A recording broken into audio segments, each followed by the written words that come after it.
Next topic is factor affecting enzymes. What are the factors which affect the enzyme? ठीक है, तो पहला जो फैक्टर है that is temperature. We know that enzymes are tertiary protein. Enzymes are tertiary protein मतलब इसमें बहुत सारे कॉइलिंग है, ये लीनियर फैशन में नहीं है. ठीक है, जब ये एंजाइम इस पर्टिकुलर स्ट्रक्चर में होता है तभी वो काम कर सकता है. We know that enzymes are tertiary protein. So when there is a increase in temperature, this increased temperature broke the hydrogen bond between the amino acids, and when we raise this temperature above 40 degrees centigrade, they broke the hydrogen bonding between these tertiary proteins, and because of that they lose its structure and eventually it fail to do the specific function for which is meant or which they are supposed to do. ठीक है, हम लोग ये जानते हैं कि enzyme जो है they are very specific to their substrate और बहुत ही स्पेसिफिक फंक्शन करते हैं. लेकिन अगर हम टेम्परेचर को बढ़ा देते हैं, जो टेम्परेचर टॉलरेट कर सकते हैं उसका रेंज है 25 degree centigrade to 40 degree centigrade. That is the average temperature और optimum temperature bear by all sort of enzymes, almost all sort of enzymes. There is exception. लेकिन ज़्यादातर जो एंजाइम्स हैं वो इस टेम्परेचर के बीच में ही काम करते हैं. बट जैसे ही हम टेम्परेचर को इंक्रीज़ करते हैं then there is a hydrogen bonding between the tertiary proteins. वो स्ट्रक्चर्स जो वो बॉन्ड जो है वो ब्रोक हो जाता है, वो टूट जाते हैं और उसकी वजह से ये जो स्ट्रक्चर है ये भी टूट जाता है. As soon as the structure broke, these enzymes are unable to do the function. ठीक है, हमारे पास कुछ फैक्टर्स होते हैं जिसे हम क्रेडिनल फैक्टर्स बोलते हैं. These factors for applied for any other factors which is responsible, which is required for the effective working of the enzyme.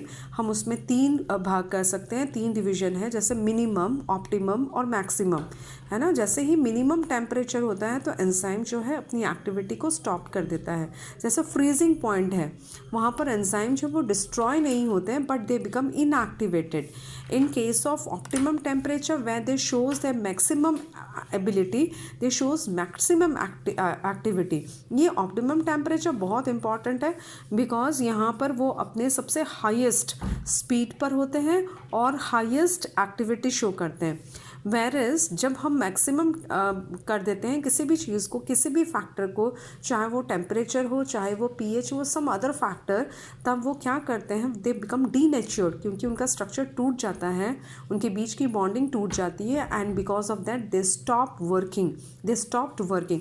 तो हम देख सकते हैं कि मिनिमम और मैक्सिमम दोनों में ही जो एक्टिविटी है वो डिक्लाइन हो जाता है. Whereas in case of optimum temperature और ऑप्टिमम फैक्टर है ना, उनकी एक्टिविटी जो है वो मैक्सिमम होती है. से फॉर एग्जांपल अगर हम यहाँ पर अगर देखते हैं, हमने एक प्लॉट बनाया है जिसमें हम बता सकते हैं कि suppose this is the line where they shows maximum activity, है ना. इसे हम मान लेते हैं कि ये ऑप्टिमम टेम्परेचर है.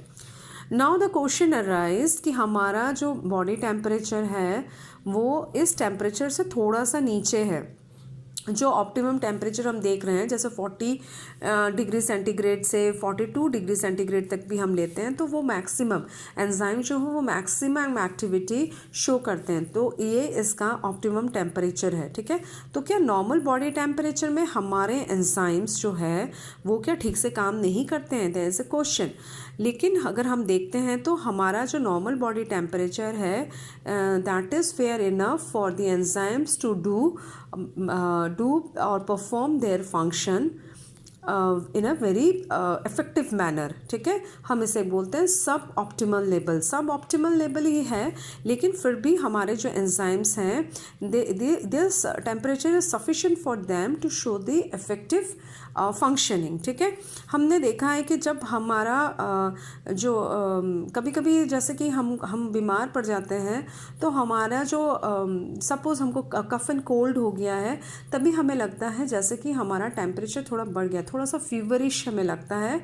It is not exactly the fever कि हमें फीवर हो गया है but we feel very feverish कि हमारा बॉडी टेम्परेचर थोड़ा सा बढ़ गया है क्योंकि वो ऑप्टिमम लेवल तक आता है, सब ऑप्टिमम लेवल से ऑप्टिमम लेवल तक आता है ताकि जो भी हमारा डिफेंस है, जो भी एंजाइमेटिक एक्टिविटीज़ है वो थोड़े से और थोड़े से और इफेक्टिवली काम करे और जो भी पैथोजन है उसको बॉडी से बाहर निकाल दे, ठीक है। तो हम ये बोल सकते हैं कि when there is a rise in temperature the enzymatic activity also increases, है ना, पहले बढ़ जाता है, first it increases and then decrease.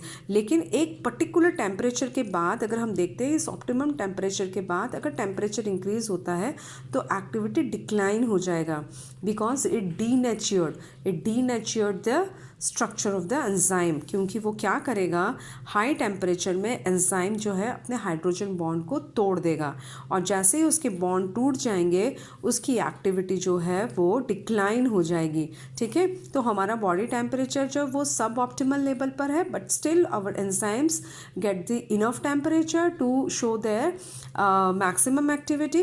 लेकिन जब हम बीमार पड़ते हैं देन हमारे बॉडी जो है वो थोड़ा सा slightly it increase it temperature so that it reach to the optimum temperature to show its maximum activity, और ताकि वो पैथोजन को बाहर निकाल सके, ठीक है।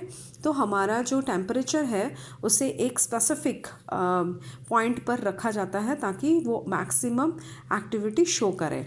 जैसे कि मैंने बताया बहुत सारे ऐसे एंजाइम्स है जो कि बहुत हाई टेम्परेचर पे भी काम कर सकते हैं, जैसे 100 डिग्री सेंटीग्रेड पर भी काम कर सकते हैं। This are archaebacteria, hot spring में मिलते हैं। और ये जो टैग पॉलीमरेज हम देख रहे हैं this is a DNA polymerase, है ना, डीएनए पॉलीमरेज एंजाइम है, इसे हम यूज़ करते हैं बायोटेक्नोलॉजी के केस में।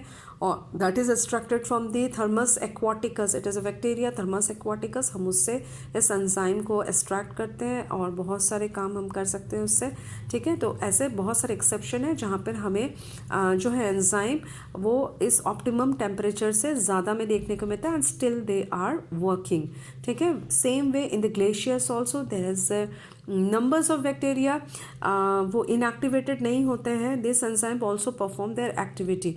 बट अभी जो हम एंजाइम्स पढ़ रहे हैं that are the average one, है ना। नॉर्मली एंजाइम्स जो है वो 25 डिग्री सेंटीग्रेड से 42 डिग्री सेंटीग्रेड के बीच में अपना ऑप्टिमम टेम्परेचर शो करते हैं and where they shows maximum activity.